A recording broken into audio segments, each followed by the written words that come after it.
and welcome to this very special edition of the India Development Debate right here on ET. Now the exit polls are out. There's some that give a clear majority, clear lead to the Congress party. But one thing is certain, nobody has an absolute majority. This looks like an hung assembly as far as Karnataka is concerned. The Times Now-VMR poll is giving the BJP an 87 odd seats and the Congress 97, the JDS 35 and others 3. But the others out there who are giving a much higher seat share to the BJP. The CNX poll is giving BJP 106, the Congress 75 and the JDS 37. So it's no point doing a poll of polls as far as Karnataka is concerned. But I think this raises very important questions. If this is going to be a hung assembly, who will be kingmaker? And will the kingmaker side with the BJP or will they choose to go with the Congress? I think that's a very, very important point to discuss. What really held key as far as all of Karnataka elections is concerned? Can the Congress party be satisfied by just calling this a moral victory yet again? Will the BJP be able to cement an alliance with the JDS and call the shots as far as the next government formation in Karnataka is concerned? What does this also mean as far as the Prime Minister's own campaign goes? He was supposed to do 15 odd rallies. He did 21, covered 160 seats all across the state. What does this really mean? Is he losing his charm? Is Karnataka not waking up and warming up to Mr. Modi? Is Lingayat a card that has worked for the Congress party as it's emerging as the single largest party? Have the Yeddis and the Reddys dented the BJP, considering the fight was all about anti-corruption? So all of that and a lot more on these elections about 2019. What does this do to the election narrative? What will the cues in this election mean for other assemblies that go to polls like Madhya Pradesh, Rajasthan and also Chhattisgarh? So debating and discussing all of that is a very special panel right here. I've got Swaminathan Iyer, a consulting editor, Sadanand Dume, Western Fellow, American Enterprise Institute. I've got Rajiv Gaura from the Congress Party, and I've got Krishnasagar Rao from the BJP. I've also got Syed Islam from the JDS. So thank you each one of you for being with us. And I think we will go with the one poll that Times Now and VMR has put out, and the numbers stack the Congress as the single largest party, but well short of the absolute majority. This is the 224 Assembly House. They projected to be at a 97, the BJP at 87, JDS at 35 and others at 3. Swami, let's begin things with you. This is a hung assembly, and all through the last few elections, India has thrown up very decisive mandates. What do you make of this hung assembly to begin with? I would say let's not jump to conclusions at this particular point of time. The exit polls themselves, if you see the different kinds of exit polls, they are giving varying results. I think what's also proved beyond all doubt is that people lie when they talk to pollsters. In most countries, you find exit polls are pretty accurate. In India, they wildly differ from one another and from the actual outcome. So, I mean, I can see that, it is plausible that there will be a hung assembly. I would not take it for granted right now. Again, I think we are giving, our poll is giving a slight edge to the Congress in a hung assembly. Some others are giving the BJP an edge. I would wait and watch. It will be interesting to see how things go from now. However, I will say one thing. If you go by what was being said during the polls, it appears that the JDS and the BJP have some kind of understanding. You had a situation where Modi and Deve Gowda were saying nice things about each other, at least for part of the time. If that is an indication of the actual outcomes, then I think you could say that the BJP is probably in there with the JDS, if not on its own. The chances of the Congress doing a deal with the JDS is not high. I think the minimum condition that the JDS will say is sack Siddaramaiah, because Siddaramaiah was a defector from the JDS. From the Congress point of view, Siddaramaiah was their star campaigner, the man who has really helped them do well. Can they really afford to jettison him? I find that difficult to believe. In these circumstances, I think this advantage BJP in collaboration with the JDS, or maybe perhaps on its own. Okay, fair point indeed. We're going with the Times Now survey for now, and you're right, there are very varying results as far as these surveys are concerned. The Times Now-VMR puts the Congress as the single largest party, but the CNX is putting the BJP as the single largest party with 106 odd seats in the Congress with just a 75. I will go across to Sadanand Dhume before I take it across to the politicians on the show. And Sadanand, I know this is exit polls, and I don't think we can base entirely our discussions on that, because we will get to know the exact results only on the 15th. But if this is any indication, despite being the single largest party, is this still advantage BJP? I mean, despite the Congress being the single largest party, is it still advantage the BJP? No, so first of all, I'll echo, Swami's comments that this is, we can't, this is speculative at this point. Different polls are saying different things. But taking your numbers at face value, I would not say it's advantage BJP. Very often we find that polls are indicative and that the party that is ahead actually ends up being even more ahead than the polls suggest. So I think what it depends upon is the final numbers. If the Congress has a clear lead over the BJP, let's say it's got 15 or 20 seats ahead of the BJP, it'll be advantage Congress. It'll be very awkward for the JDS to support the BJP under those circumstances, and there will also be the possibility of cobbling together a government with independents. But at any rate, I think the key takeaway here is what matters most is who forms the government. The prize is who is the chief minister of Karnataka. That is what everything depends on. And I think a lot of that answer is going to depend upon how close either Congress or BJP gets to that magic 112 mark. That's quite that's an argument that you're putting in on the table, and I think that's worth talking about. 113 is the halfway mark as far as the Karnataka Assembly is concerned. 224-member Assembly. 113 is what they need to get on the table, and I think Sadanand Dhume, has a very important point there, that if the Congress does have a much higher number than the BJP, then will it be a moral dilemma for the JDS to go ahead? Rajiv Gaura, we've had a discussion on Karnataka when I was in Karnataka last week. Now that the exit polls are out, and I completely agree with my panelists, both Sadanand Dhume and Swaminathan Iyer, not too much can be based on these exit polls, but they are a fair indication of which way things are moving. So despite a very high voltage campaign, despite the blitzkrieg, and despite the war of words, it doesn't quite look like that the Congress will be able to make it to the magical mark of 113. What happens if you fall short of that number, but you're still the single largest party?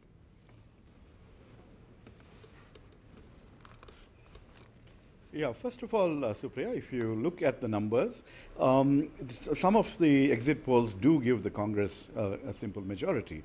This time it's 112 because there are 2 seats where there is no election at this moment. So, so basically, we are actually very confident of reaching that number and more. And this is based on a seat-by-seat analysis that we've undertaken. Now, if you actually look at the number of seats that are possibly vital swing seats, there are about 20, 30 of them. And depending on how those go, results could swing either way. And that's what I think every party would be really, really concerned about. But I would not be able to give you an answer based on these exit polls because of the wide contradictions that you see in the numbers that have emanated this evening. In any case, we are going to move forward with the assumption that we will be able to retain the government, and therefore, some of the hypothetical questions that you're asking, I really should pass them on to others. Yeah. Okay, fair point indeed. You don't think this is just to call an election as far as Karnataka is concerned. But let me take this across to Mr. Krishnasagar Rao, and you represent the BJP here, sir. The BJP may not be the single largest party, but like Swami is pointing out there, and he was on that election tour all across Karnataka, and I was there as well, and the word on the street is that there is some kind of an understanding that the BJP and the JDS have reached. They have arrived at some sort of an understanding, and that understanding really has to do with the formation of the next government. You would perhaps even compromise and make Kumaraswamy the chief ministerial candidate. Given a hung assembly, what are the options before the BJP?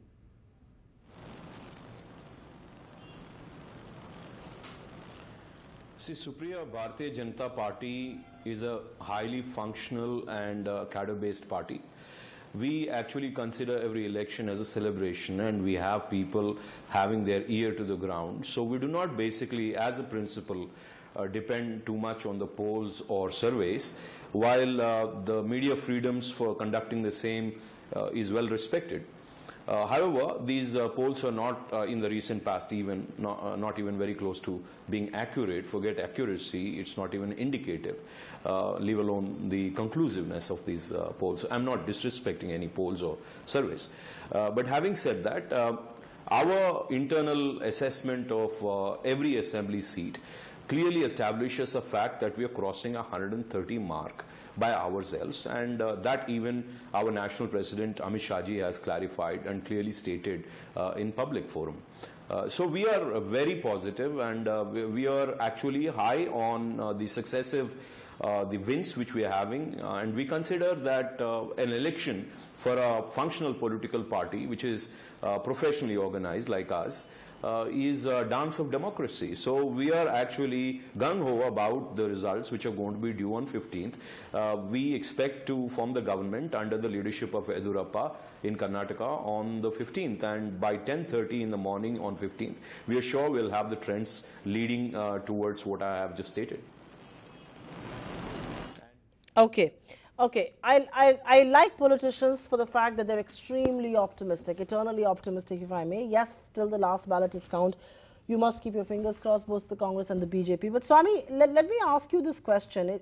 If these numbers are anything to go by, and actually, you know, quite incidentally, the exit polls more or less echo what the opinion polls had said. So in some sense, if these numbers are anything to go by, the Congress clearly isn't coming back to power, at least not on its own. What do you think has gone wrong, and who would you blame it on? Will it be a blame that you will pin on Rahul Gandhi, or is it a Siddaramaiah loss? I think without doubt, if the Congress does well, the credit goes to Siddaramaiah rather than Rahul Gandhi.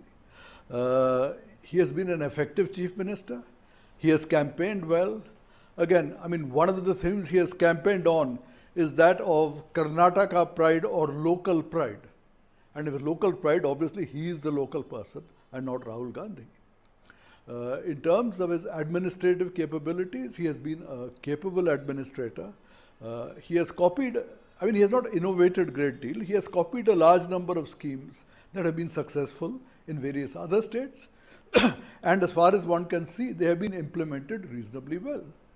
Now, in most states, anti-incumbency is a very strong factor.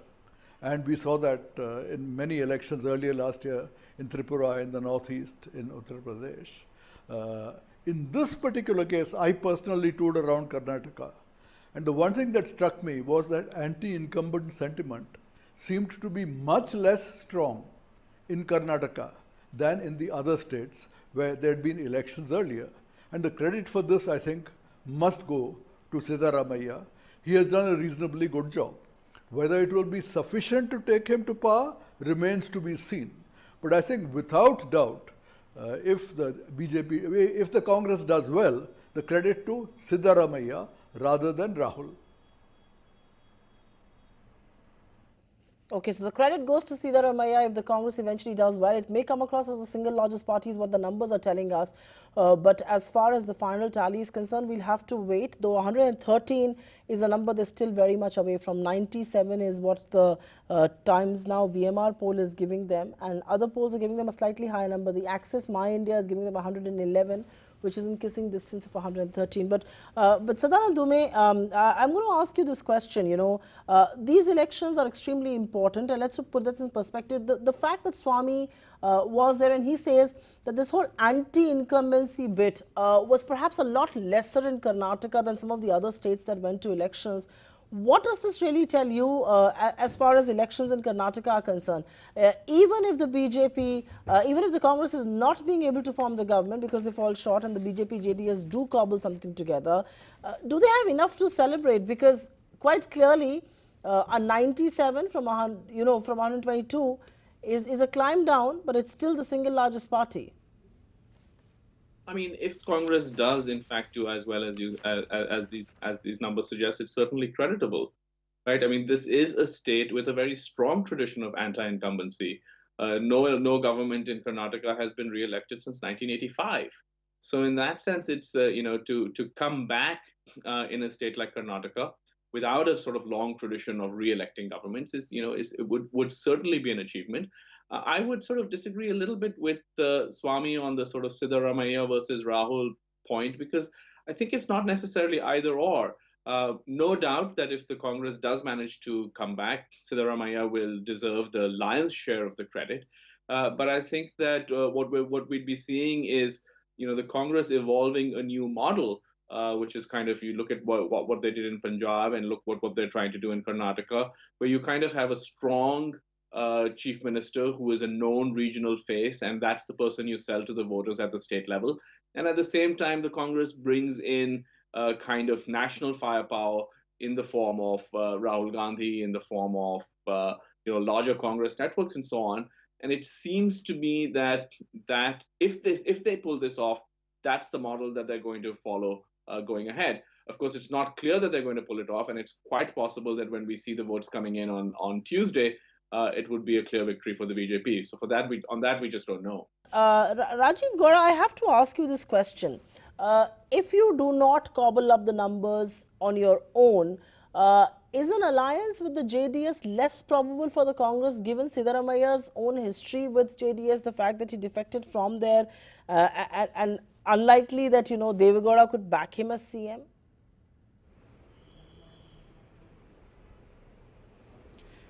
As I mentioned to you, this is a hypothetical question. We are confident of winning on our own.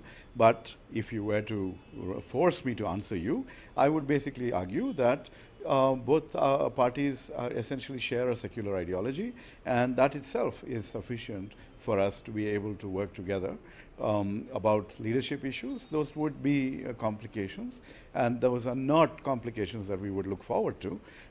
For us, we have really rallied around Siddaramaiah as our leader, and therefore, if the JDS were to make unreasonable demands, that would be something that we would reject. And so it makes for a fairly complicated exercise. Anyway, as I said, why do we spend time on such hypotheticals? We are going to win this election, and Siddaramaiah is going to continue as our chief minister. Okay. I'm going to go across to Mr. Rao. And Mr. Rao, still waiting for the JDS guest to join us. But I like what Rajiv Gowda said. And he said, both of us share a secular fabric and a secular ideology. And, he's keeping his cards open. He did not tell me an emphatic no. And in politics, I think the yes and the no's are never said emphatically, and for us it's important to read between the lines. But I will ask you this question. Given your own track record of forming governments all across India, even when you hardly have the numbers like in Meghalaya, people presume that you will go ahead and form one with the JDS. But how easy will it be for you to embrace the JDS? Because ideology-wise, you two ends of the political spectrum. See, Supriya, I categorically rule out any possibility of a hung, thereby JDS support and JDS alliance issue doesn't crop up. So we'll see what happens when we get there, when we cross the bridge, when we actually get there. But having said that, Rajiv Gowda ji has very clearly opened up his options, and he said that, despite the fact that he was denying that it is hypothetical, that he openly said that there is a similarity and commonality. And this secular word is very mystical, and it is very well defined with like a spine across the country, right, since independence. I mean, this is the most misdefined word in the Indian political ecosystem. But having said that, I want to draw your attention to 2004 elections, where BJP was the highest in number, the largest single party, 79. We rose from 40 to 79. And the rest of the two parties were in the order of Congress and JDS. And both of them got together and formed the government. And you know what happened to that government eventually, and BJP had to come in. So Congress is good at that, not Bharatiya Janata Party. You can have, I think, maybe, Goa and after that, Meghalaya. There's only two states where we had post-electoral alliances in the last minute. But otherwise, Bharatiya Janata Party either had pre-alliances, pre-poll, or on ourselves. We won all the states since 2014. So these are exceptions. Having said that, yes, the possibilities of alliances with Congress I don't know. I think they have to answer, and I think Rajiv Gowda ji has already answered. Bharatiya Janata Party clearly believes that we are going to be the single largest party with majority, and we will form the government come 15th. Swami, in the meantime, I have to ask you, what is the most likely outcome? A JDS-BJP combine, even though ideologically they may differ completely, and JDS may actually, may risk upsetting its cadres and its vote share, or a Congress-JDS alliance, but given Siddaramaya's own history, how easy will that be to stitch? And one thing is certain in this election, the local leadership, the local satrap that Siddaramaya has proven to be, isn't going to be an easy pushover for the Congress. Swami? I think a BJP-JDS combine is more likely than a Congress-JDS combine. The reason, as I said, was first, these two guys had good things to say about each other during the campaign, the BJP and JDS. Secondly, Deva Gowda can't stand Siddaramaya. For him to tie up with Siddaramaya would, especially working under Siddaramaya, would be very, very difficult. He might say, let me tie up with the Congress if they did Siddaramaya. And that would be a very difficult blow for the Congress to swallow. So given those combinations, I would definitely say that in the event of a hung assembly, the chances of a BJP-JDS government is definitely better than that of a JDS and Congress situation. Then the next interesting question is, if you get this kind of coalition, who will head it? Will it be the BJP? Will it be the JDS? Now, given Kumaraswamy's track record, he will very possibly get up and say, look, I have to be chief minister. Whichever party backs me for chief minister, I will take the backing of that particular party. It's possible he takes that position. I don't know what Deva Gowda would have to say about it. But he showed a lot of opportunism on this last time. He may take that particular position. I think the BJP would argue that the last time the two of them tried to get together, they had a 2020 arrangement that, Kumaraswamy should be ruling first, and after 20 months, the BJP should come in. Kumaraswamy reneged on it at that time, and that coalition collapsed. So I think if they're going to get together this time, they will say, look, last time you had the first go, and you reneged. We're getting together again. But this time, we should have the first bite at the cherry. So I think if that is what happens, then in a coalition government, you might well find that the BJP is supplying the chief minister and the JDS the deputy chief minister. This seems like quite a photo finish as far as elections in Karnataka are concerned. I'm going to take it across and talk more about the national picture. We will perhaps go back and talk more Karnataka once the JDS representative is here and is through with us. But Sadanand, what does this fractured mandate tell you about 2019? Is 2019 then anybody's election to win or lose? Because till about 6 months back, Mr. Modi looked completely invincible. Today, there seems to be chinks in his armors. Okay, JDS is ready, and Sadanand, I'll just come back to you. Syed Aslam, thank you very much for being with us. If exit polls are anything to go by, it almost seems that you will be kingmaker. You will decide who the next chief minister of Karnataka will be. What sort of a role is JDS prepared to play? Is it perhaps not too presumptuous to believe that your preferred choice for a partner is going to be the BJP, even though ideologically you may have a lot of differences? Syed Aslam. See, well, I think still we believe, irrespective of the exit polls or whatever are there, we are still optimistic that we will have a major role to play in formation of government in Karnataka. We have fought these elections on the development agenda, and the people of Karnataka would definitely vote us to power, and we are completely confident about this. Right? So, we would definitely play a crucial role in the Karnataka government formation of 2018 elections. I like the fact that politicians are optimistic, but the writing is also very much on the wall. There could be an error of 10-15% here, there, but I don't think these polls can be completely wrong. So most polls are giving you anything between 30 to 39, in that range really. The Congress party president has already called you the B team of the BJP. Is it just a matter of time before a grand alliance comes between you and the BJP comes together?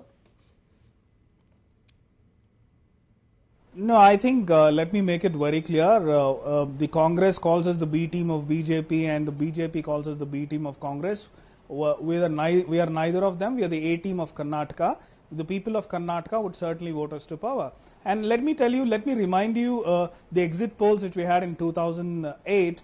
The exit polls showed only 10 seats to us, whereas we got 28 seats. The exit polls of 2013, all the exit polls said we would get only 27 seats, but we got 40 seats. And I would take a clear assumption, and we'll be extremely optimistic that we'll double the count which are being shown in exit polls. We would definitely play a vital role in the government formation in 2018. You will definitely play a vital role in government formation, and which is exactly the questions that I'm asking you, that will you be willing to go with the BJP or will it be the Congress? I'll ask you one more question on the Congress before I slip into a really short break here on ET Now and on this very special edition of the India Development Debate. Syed Aslam, you know, are things awkward with the Congress because of the history that Siddaramaiah has? He defected from the JDS. It will be perhaps difficult for Mr. Devegowda to bless him once again. Does that make it a difficult alliance to perhaps, and a less probable alliance to emanate?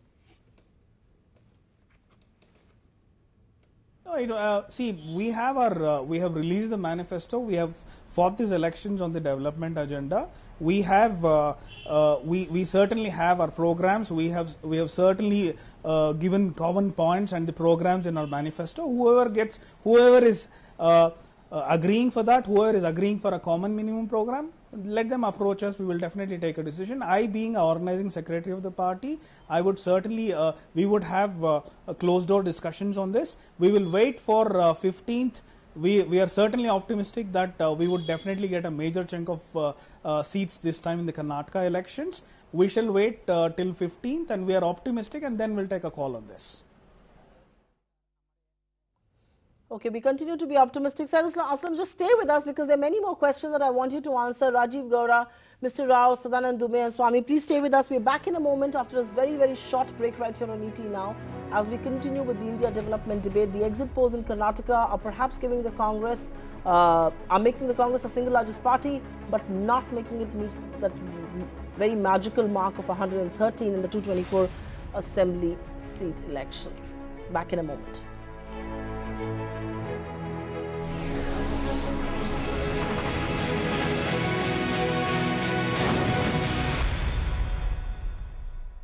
Welcome back. You're still watching the India Development Debate right here on ET Now, and we're together discussing the Karnataka elections and the exit polls there. I will take it straight across to Sadanand Dubey. And Sadanand, you know, in the opinion polls that happened, almost 56% of the people believed them that the quality of life had improved under Siddaramaiah. Why is it that he doesn't get a clear mandate in the exit polls? Why have they not voted for him? Well, I think that those are remarkably good numbers. I also saw your vote share numbers where, you know, Congress is nearly 39%. If you sort of translate those vote share numbers into seat share numbers, it's quite possible that they'll end up with more than what the exit polls suggest. But, you know, in many ways, Supriya, the two questions that you asked before this are connected, right? Which way will the JDS go, and what does this mean for the national scenario? And if I were to put myself in Devegowda's shoes right now, I would wait. I would see what the final results are, and I would then try to figure out which way the national wind is blowing. Now, if the Congress comes out clearly ahead, retains its government, it's a blow to the BJP. It means that the southern fortress of the opposition parties will not be breached by the BJP, and it may suggest a diminishing of the Prime Minister's electoral appeal. These are all very significant. In that case, if you're Devegowda looking into 2019 and a possibly hung parliament, then you would have to think twice before throwing in your lot with the BJP, because that has great implications for his voters, particularly his Muslim voters. So that's, I think, one thing that will have to weigh very heavily on the JDS decision. If, on the other hand, it's either very close with the BJP just a little bit behind the Congress, or the BJP, in fact, ahead of the Congress, then the decision becomes much easier for Devegowda, because then it's a question of, do you just take whatever slice of power you can get at the state level, because you're anyway not likely to be much of a player at the national level? So I think that this question, logically, it ought to be wide open. And then the third point that, comes up over and over is about, personal enmities and personal differences and so on. And obviously they have, some importance, but, on the whole, I have to say that politicians are the most supremely flexible beings on the planet. They are not like you and me. They tend to just, figure out things in very pragmatic ways. And so, if you have end up with strange bedfellows, a little bit away from India right now, you have Mahathir Mohamad and Anwar Ibrahim in a coalition. Absolutely unthinkable for anyone who follows Malaysia. Similarly, strange things happen in politics. So I wouldn't put, too much emphasis on the personal factor. I do want to switch gears and talk to all of you about the national picture, and I want to go to Rajiv Gowda as well on this. But Swami, let me begin with you. What does this election, and if exit polls are things to go by, 97, 87, 35 or 39, what does this mean as far as the national picture is concerned? This was an important election for Rahul Gandhi to prove his winnability. This was an important election for him to prove his leadership. This was also an important election for the BJP. They need a foothold in the South. South sends 130 Lok Sabha seats. What does this hung mandate mean for elections 2019 and for the narrative from here on? Because there's so many other states that go into elections from now.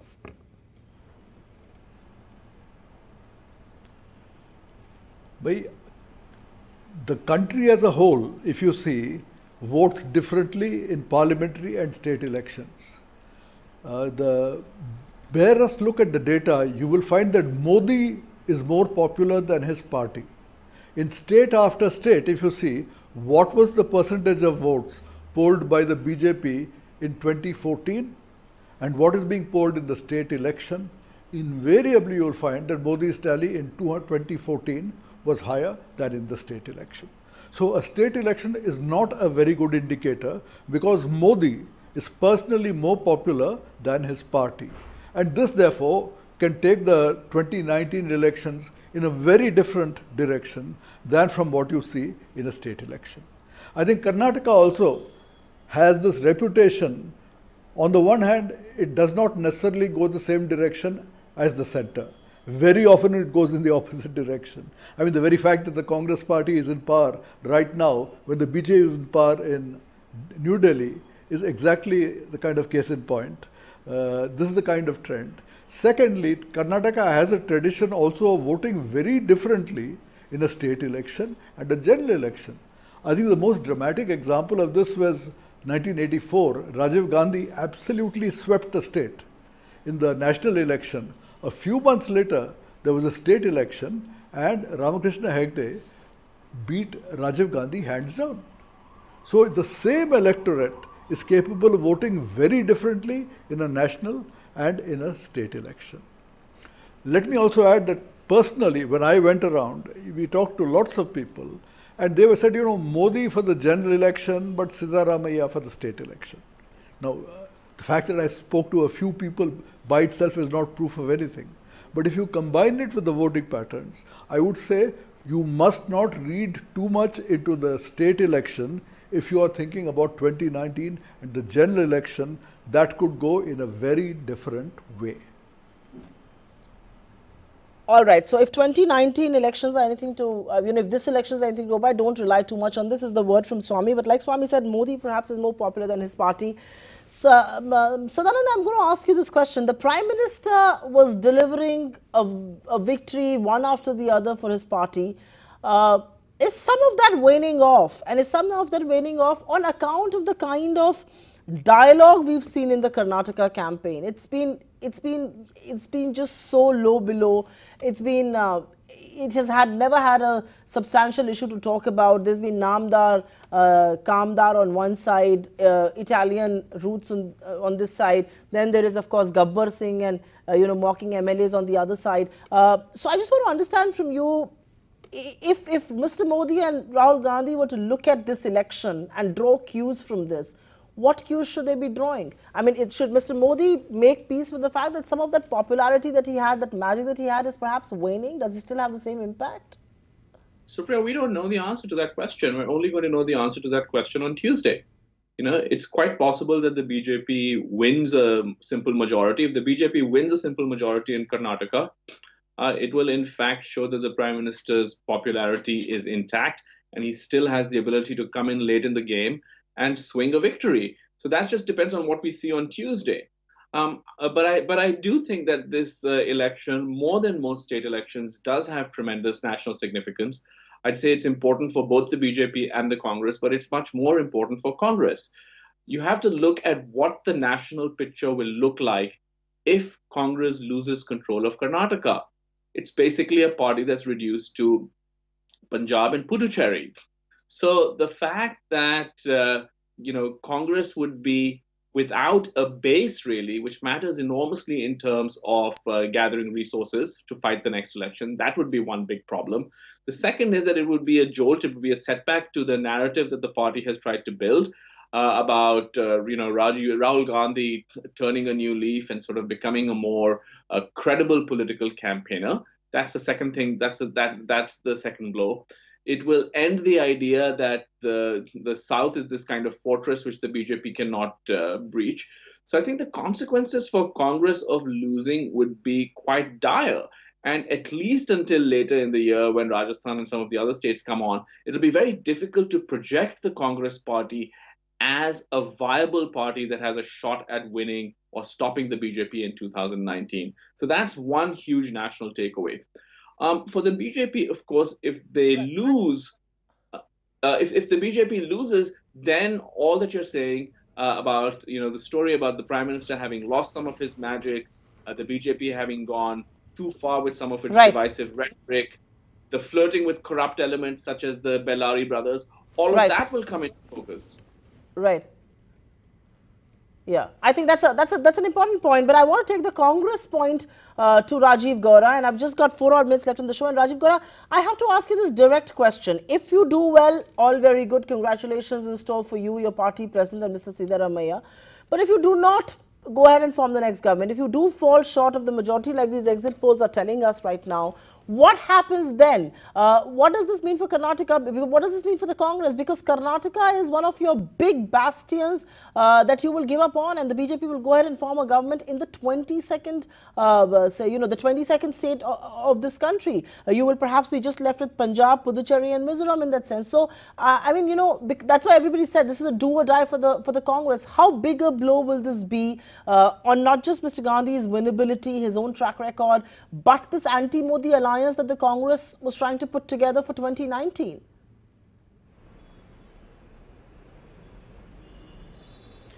Supriya, we will triumph, so there's no worry about all these kinds of hypotheticals.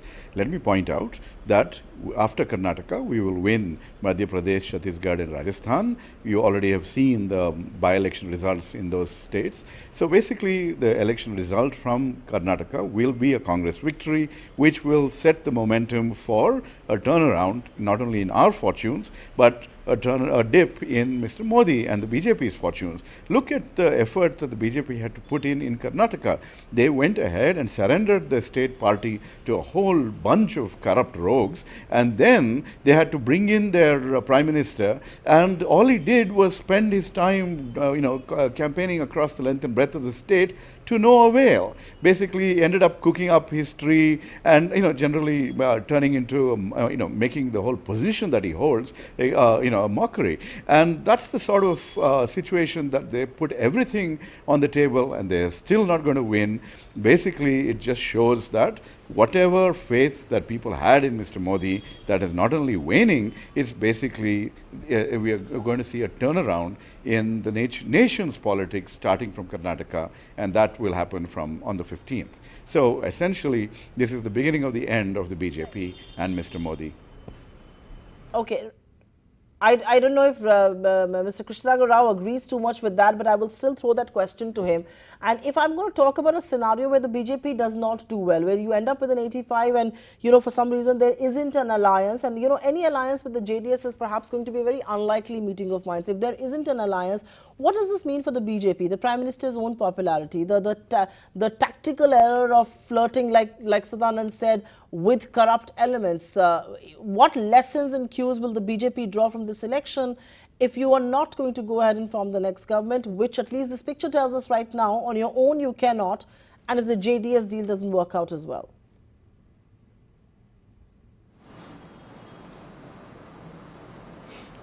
See, Supriya, there have been bouts of elections in the last 4 years, and every time we hit an election in a state, these are the same questions which were asked. I mean, is the Modi's magic waning? We kept hearing the same questions. I think even by 2019 we'll be hearing the same questions. But at every point we have ensured a victory, a success. That is because the people repose faith in Narendra Modi ji's leadership as a Prime Minister and Amit Shah ji's leadership as the party head, and they understand the ideology of BJP very clearly. It's demystified. Now, coming to the corruption issue, now if Congress talks corruption and Rajiv ji is using such harsh words, which I cannot use obviously, the words like rogues and all, I mean, corruption is Congress and Congress is corruption. It is established by now. Otherwise, why would they be number 3 now almost in the parliament? I mean, 44 is okay, but you know, there are bigger and larger parties with like TMC and AIDMK who are faring almost better than them already. So they've been reduced to a, you know, almost a state, you know, regional party. And now talking of Karnataka, 15th will declare as to whether Prime Minister Narendra Modi ji's strength has reduced or not, certainly, because why would it reduce? In 4 years, what is wrong that Narendra Modi has done to this country, and what image has he lowered of this nation that people would move away from? Right. And what is the alternative in this country other than Narendra Modi and Bharatiya Krishna Janata Sagar Party? Rao, I'm sorry. And Narendra Modi is more different from the party. Krishna Sagar Rao, I'm completely out of time, sir. I have to give a quick last word. No. Okay, Krishna Sagar Rao, I'm completely out of time here. I will give a quick last word to Syed Aslam because Satta ki chavi jo kehte hain, it looks like is in the hands of the JDS right now. And I will ask you a quick question. When you look at an alliance post the 15th, and it looks like in all probability you will be looking at an alliance, what is going to weigh on your mind? A government formation in Karnataka, playing kingmaker here, or perhaps also playing a larger role in 2019 general elections and keeping your cadre and your vote base intact? Because joining hands with the BJP doesn't do that. With the Congress, history goes back with Siddaramaiah. That doesn't look easy either. Mr. Aslam. Well, I mean, you asked me a right question. Let me answer it this way. We will set the tone for 219 elections. JDS will emerge as the strongest regional party. We will set the tone for 2019 elections.